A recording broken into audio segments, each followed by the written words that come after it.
ठाकरे बंधू जिंकू नाही शकले तर परप्रांतीयांचा पगडा हा मुंबई आणि ठाण्यासारख्या भागावर वाढेल. 2014 पासून मनसेतनं लोक जात आहेत. त्यांची जागा काय कोणी भरली नाही का? खाली खूप मोठा कॅडर तयार आहे ही जागा भरायला. त्यामुळे कोणी म्हणू नये की मी गेल्याने पक्षाला पोकळी तयार होणार. बिलकुल असं काही नाही. ठाण्यात मनसेची ताकद टिकवून ठेवण्यासाठी, ती वाढीस लावण्यासाठी कधी डॅशिंग तर कधी मदतीचा हात पुढे करणारं एक खमकं नेतृत्व, आणि त्यांच्याशीच आज आपण बातचीत करणार आहोत. खरं तर वेळोवेळी लोकांच्या हक्कासाठी मदतीचा हात किंवा आक्रमक पवित्रा घेताना आपण त्यांना पाहिलेलं आहे. तेच मनसेचे डॅशिंग नेते ठाणे जिल्हाध्यक्ष अविनाशजी जाधव आपल्यासोबत आहेत. नमस्कार, स्वागत आहे story.com मध्ये तुमचं. नमस्कार. काय सांगाल, खरं तर ही निवडणूक मराठी माणसासाठी किती महत्वाची आहे? महत्वाची निवडणूक आहे. मराठी माणसाच्या अस्तित्वासाठी ही निवडणूक खूप महत्वाची आहे. आणि मला असं वाटतं की जर ही निवडणूक ठाकरे बंधू जिंकू नाही शकले तर परप्रांतीयांचा पगडा हा मुंबई आणि ठाण्यासारख्या भागावर वाढेल. त्यांचा कॉन्फिडन्स वाढेल की आम्ही ह्या लोकांना इथे हरवू शकतो. सो यासाठीच इथल्या सर्व मराठी माणसांनी एकत्र राहणं खूप गरजेचं आहे. खरं तर ठाकरे बंधू एकत्र आले आहेत, तर मुंबई ठाण्याचं समीकरण कसं जुळणार आहे? ठाकरे बंधू एकत्र आल्यामुळे काय चित्र दिसतं? समीकरण जुळलेलं आहे. आता समीकरण जुळायचं काय बाकी राहिलेलं नाहीये. आम्ही आमच्या सीट वाटप केलेले आहेत. आमचे उमेदवार जाहीर झालेले आहेत. राजसाहेब शिवसेनेच्या उमेदवारांचाही प्रचार करतायत. उद्धव साहेब मनसेच्या उमेदवारांचाही प्रचार करतायत. सो आमचं समीकरण उत्तम जुमलेलं आहे. आता या समीकरणात मराठी माणसाने त्याचा हातभार लावला पाहिजे आणि ती जी काही ताकद आहे ठाकरे बंधूंच्या पाठी ही मराठी माणसाने उभी करावी. खरं तर ठाण्यात तुमचं आणि जितेंद्र आव्हाडांचं असं समीकरण किंवा तुमच्या मैत्रीच्या बाबतीत नेहमीच चर्चा रंगत असते. काय समीकरण आहे तुमच्या मैत्रीचं? नाही हो, जितेंद्र आव्हाड खूप मोठा माणूस आहे. मिनिस्टर राहिलेले आहेत आणि मी लहानपणापासून त्यांना पाहतोय. त्यांची काम करण्याची पद्धत ही आपल्याला आवडते. त्याच्यामुळे कधीही एकत्र आलो. मागच्या वेळेला आम्ही लोकसभेला एकत्र होतो. त्यामुळे असं काही मैत्री असं नाही, पण आपल्याला कधी कधी एखादा माणूस कम्फर्टेबल वाटतो. तशा प्रकारची ती माझ्यासाठी कम्फर्टेबल असलेली व्यक्ती आहे. त्याच्यामुळे ठाणेकरांना काय वाटतं मला माहित नाही, पण जो माणूस आपल्यासोबत कम्फर्टेबल असतो त्याच्याबरोबर आपण आनंदी असतो. सो तसं नातं आहे. खरं तर तुमचा आणि एकनाथ शिंदेचा कायमच संघर्ष राहिलेला आहे. पण एकनाथ शिंदेची भाजपकडून आजूबाजूच्या परिसरातूनच कोंडी होते. काय वाटतं या राजकारणाकडे पाहता? हे बघा, एकनाथ शिंदेचा आणि माझं काही जागेचा वाद नाही आहे ना. एकनाथ शिंदेचा आणि माझा वाद हा कामावरून आहे. मी नेहमी म्हणतो की ठाणे महानगरपालिका तुमच्या हातात मागील अनेक वर्षापासून आहे. सो ज्या पद्धतीची कामं ठाणे महानगरपालिकेत व्हायला पाहिजे होती ती झाली नाहीत. ठाण्याला पाण्याचं धरण मिळायला हवं होतं, ते काम झालेलं नाहीये. रस्त्यांची कामं, आज घोडबंदरचा ट्रॅफिकचा विषय असेल, ठाणे शहरातला इंटरनल ट्रॅफिकचा प्रश्न असेल, नाळ्यांचा प्रश्न असेल, गटार पायवाटांचा प्रश्न असेल, असे विविध प्रश्नांवर जे काम व्हायला पाहिजे होतं ते झालं नाही. तुम्ही ठाणे जे बघताय ना हे वर्ण आहे. म्हणजे हा चौकटीतला ठाणे. तुम्ही कधी दिव्यात गेलात का ठाणे बघायला? तुम्ही कळव्यात गेलात का कधी? तुम्ही घोडबंदर इंदिरानगर आणि त्या परिसरात फिरलात का? तर तुम्हाला कळेल की ठाणे काय आहे. तुम्ही त्या वरवरच्या ठाण्यात खुश आहात, आनंद वाटतं, असं हॅवेनी जाताना काय छान आहे, असं नाहीये. तुम्ही त्याच्या इंटरनल जे ठाणं आहे ते डोंगरीपाडा, तो पातलीपाडा, त्या पट्ट्यात जाऊन बघा. तिथल्या लोकांना पाण्यासाठी काय काय कसरत करावी लागते. आजही घोडबंदरला अनेक टॉवरला महिन्याचं टँकरचं बिल 14-15 लाख रुपये येतं. त्यावर जर मी विरोधी पक्ष म्हणून जर बोललो नाही, मग ती विरोधी पक्षाची भूमिका म्हणून मी कुठेतरी कमी पडतोय असं त्याचा अर्थ होतो ना. सो माझी आणि त्यांचा जो विषय आहे तो ठाण्यात न होणाऱ्या कामांचा आहे आणि ते आयुष्यभर चालू राहणार जोपर्यंत मी सत्तेत येत नाही. खरं तर बिनविरोध निवडणुकीचा पॅटर्न तुम्ही चर्चेत आणला. महायुतीकडून ठाण्यातून पण काही उमेदवारांना ऑफर दिली गेली होती का? किती पैशांची ऑफर होती तुमची? काय 5 करोड रुपयाची ऑफर होती हो. आणि 5 कोटी रुपये म्हणजे खूप मोठी गोष्ट आहे. आता ज्यांनी नाही म्हटलं त्यांच्या डेअरिंगला आम्ही सल्यूट केले आणि जे विकले गेले ते विकले गेले. काय वाटतं या राजकारणाकडे पाहता? अतिशय गलिच्छ झालंय. आणि पहिलं वोटर विकत घ्यायचे, नंतर मतदार यादीत नावं घुसवायचे. आता तिसरा पॅटर्न आलाय, उमेदवारच विकत घ्यायचे. आणि याने काही होणार नाही ना. म्हणजे आता आज मीरा भाईंदरला जर तुम्ही गेलात तर मी सकाळी मीरा भाईंदरला गेल्यावर अवाक झालो की तिथला जो आमदार आहे नरेंद्र मेहता, तो म्हणतो की हमारा जो मिनिस्टर है प्रताप सर है वो छपरी है. आणि प्रताप सरनाईक म्हणतो की हमारा जो MLA वो रेपिस्ट है. आता काय लोकांनी कोणाची प्रतिमा चांगली ठेवा. आणि तुम्हाला परत सांगतो, 16 तारखेला दोघं एकत्र मिळून युती जाहीर करतील. मग रेपिसचं काय झालं आणि छपरीचं काय झालं? खरं तर मीरा भाईंदरचा विषय तुम्ही काढलात. मीरा भाईंदरमध्ये मराठी माणूस शोधावा लागतोय अशी परिस्थिती का? बिलकुल नाही असं. तुम्ही कुठल्या परिसरात जाता याच्यावर अवलंबून आहे. तुम्ही राई, मुडदा, जी वरची गावं आहेत, हे बघा, मीरा भाईंदर हे गावांचं शहर होतं ना. तिथे नवीन शहरं वसली आणि बाहेरनं लोक आली. गावं तशीच आहेत. आता तुम्ही मीरा भाईंदर स्टेशनच्या बाहेर उभं राहून एखाद्या भैयाला विचारणार तर तो हिंदीतच बोलणार आहे. किंवा तुम्ही तिथल्या मोहल्ल्यांमध्ये गेला तर तिथे ते हिंदीतच तुमच्याशी बोलणार आहेत. आणि त्यांनी मराठीत बोलावं म्हणून आमचे आंदोलन आहेत ना. पण याचा अर्थ असा नाही की मीरा भाईंदरमध्ये मराठी बोललं जात नाही. मीरा भाईंदरमध्ये आजही 30% लोक ही मराठी आहेत आणि मराठी बोलणारी अनेक लोक तुम्हाला भेटतात. प्रॉब्लेम असा आहे की आपल्यातले अनेक जण भैया झालेत जे मराठी आहेत आणि ते मराठीपेक्षा हिंदी बोलायला प्रेफर जास्त देतात आणि त्यात त्यांना खूप मोठेपणा वाटतो.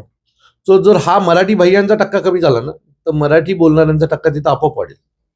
खरं तर story.com ने प्रतिक्रिया घेतल्या आणि भायखळ्यामध्ये एक उत्तर प्रदेशातला व्यक्ती भेटला. तो राज ठाकरेंचा फॅन निघाला. तर हे नातं म्हणजे परप्रांतीयांशी मनसेने कसं जुळवून ठेवलं? अहो, माझ्याकडे अनेक पदाधिकारी हे परप्रांतीय आहेत. म्हणजे आमच्याकडे एक सुनील नावाचा मुलगा आहे. तो अनेक वर्षापासून मनसेत काम करतो. आमच्याकडे अनेक शाखाध्यक्ष परप्रांतीय उत्तर प्रदेशमधनं येतात. त्याच्यामुळे मला असं वाटतं की आमचं नातं अनेकांशी चांगलं आहे. माझे मुसलमान अनेक मित्र आहेत, माझे गुजराती अनेक मित्र आहेत, असं नाहीये. पण जो माच करतो त्याला धडा शिकवण्याचं काम आम्ही करतो. आता अनेक मुसलमान मुलं ही आमच्यापेक्षा चांगली मराठी बोलतात. मी जर कोकणात गेलो, दापोली बिपोलीला, माझं गाव दापोली आहे, तर दापोलीला ज्यावेळेला आम्ही समुद्र किनाऱ्यावर फिरायला जातो तिथले जे मुसलमान वर्ग आहे ना तो आपल्यापेक्षा स्वच्छ मराठी बोलतो. माहितीये का तुम्हाला? आता त्याला आम्ही मारतो का? तर नाही ना. पण हे उत्तर प्रदेशात हे जे भिकारडे आलेत ना ते भेटले की आम्ही त्यांना चोपल्याशिवाय राहत नाही. खरं तर 50 खोके, एकदम ओके वगैरे आरोप वेळोवेळी पक्ष सोडणाऱ्या आमदारांवर केले गेले. महानगरपालिका निवडणुकीनंतर किंवा निकालानंतर ती शक्यता वाटते का नगरसेवकांबद्दल? नाही, या वेळेला जर एखाद्याने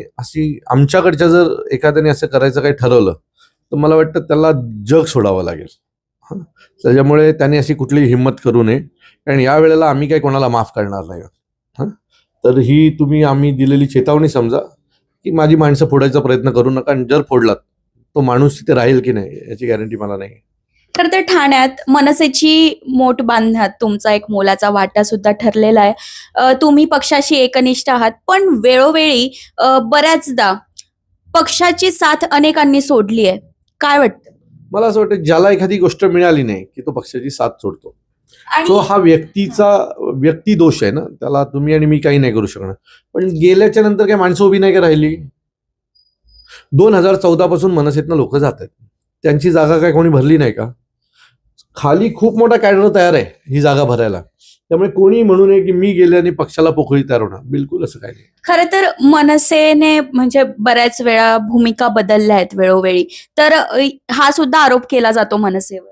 कधी देवेंद्रजींना विचारलं तुमच्या भूमिकेचं काय? तुम्ही म्हणाला होतात अजित पवार बरोबर लग्न नाही, हनीमून नाही.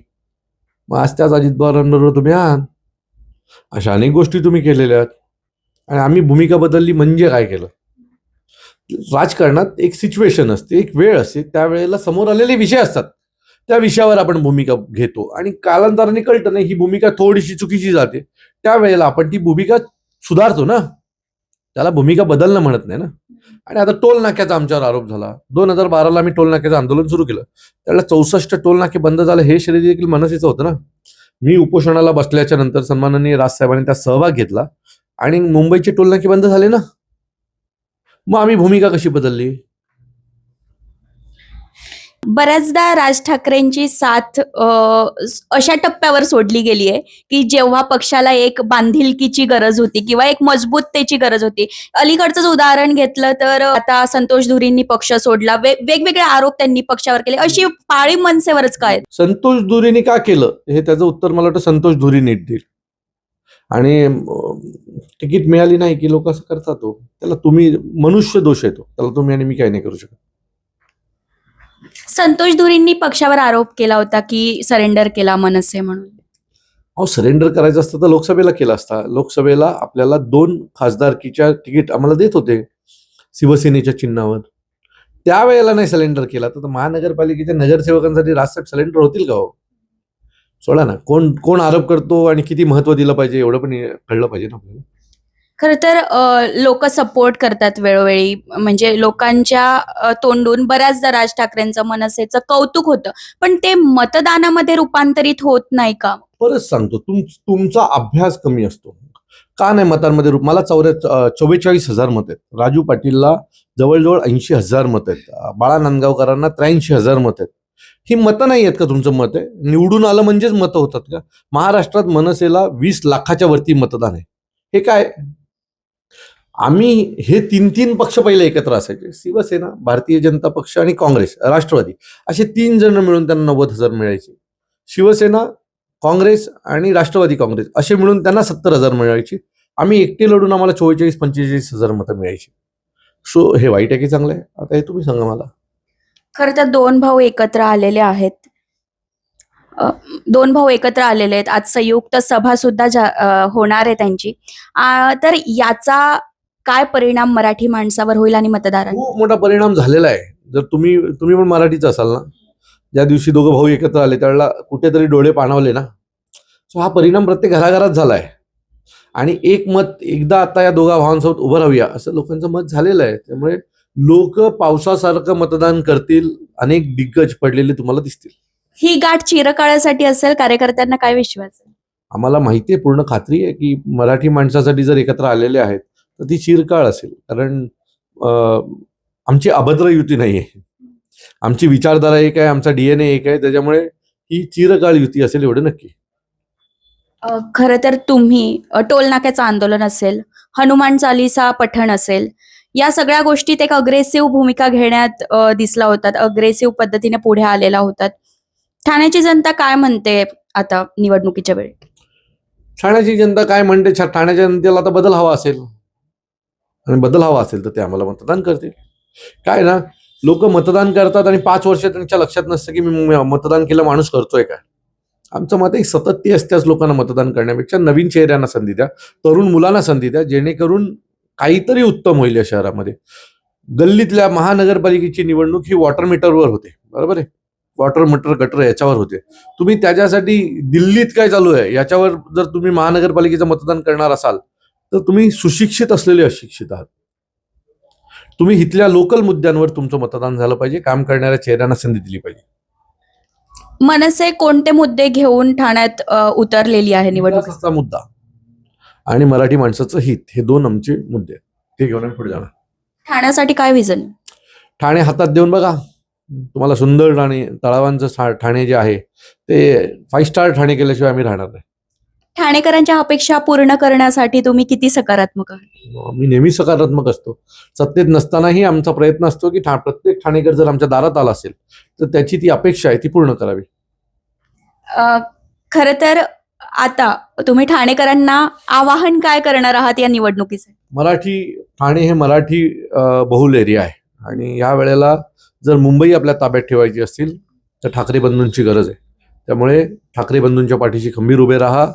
तुमचं वोट वाया जाणार नाही. तुम्हाला ज्या वेळेला कधी मराठी म्हणून गरज लागेल त्यावेळेला तुमच्या आणि समोरच्या समोर महाराष्ट्र नवनिर्माण सेना आणि शिवसेना उभी असेल. खरं तर 15 तारखेची वाट पहा आणि तेव्हा बरेच लोक मनसे शिवसेनेतून गेलेले असतील. या मुद्द्यावर काय सांगाल? आरोप केलेले. मी परत सांगतो, मी जे चाललेत त्यांना तिकीट नाही मिळाले ती लोक चालले. खरं तर संदीप देशपांडे सुद्धा नाराज आहेत. बिलकुल जाणार नाही. प्रामाणिक कार्यकर्ता आहे मी. तुम्ही जिथे बोलाल तिथे लिहून द्यायला तयार आहे. खरं तर संदीप देशपांडे असतील, तुम्ही असाल संतोष धुरी, असे जुने आणि खंदे एकनिष्ठ कार्यकर्ते आहात तुम्ही. राज ठाकरेंबद्दल काय मत आहे? अरे, आमच्यासाठी आमचं दैवत आहे ते. ज्या माणसाने मी साळीत राहायचो, आज साळीतनं तुमच्यासारख्या story.com ला येऊन जर माझी इंटरव्ह्यू करावीशी वाटत असेल तर काहीतरी त्यांनी मला बनवलं असेल ना, म्हणून तुम्हाला आज वाटलं की ठाण्यात जाऊन अविनाश जाधवची इंटरव्ह्यू करावी. तर आमच्या आयुष्यातला प्रत्येक क्षण हा घडवलाय सन्माननीय राजसाहेबांनी. त्यामुळे आम्ही आयुष्यभर त्यांचे ऋणी आहोत आणि ह्या जन्मी तरी त्यांचे परतफेड आमच्याकडनं होणं कठीण आहे. खरं तर हे होते मनसेचे अविनाशजी जाधव. ठाण्यातल्या विजयावर आणि एकंदरीत संपूर्ण मुंबईच्याच विजयावर विश्वास व्यक्त करत त्यांनी मनसे आणि शिवसेनेचं जे कार्य आहे ते हाती घेतलेलं आहे निवडणुकीचं. तर अशाच नवीन व्हिडिओसाठी आणि अशाच इंटरव्ह्यूज ऐकण्यासाठी, वेगवेगळी माहिती जाणून घेण्यासाठी story.com ला नक्कीच फॉलो आणि सबस्क्राईब करा. मी नुपूर पाटील, story.com मुंबई.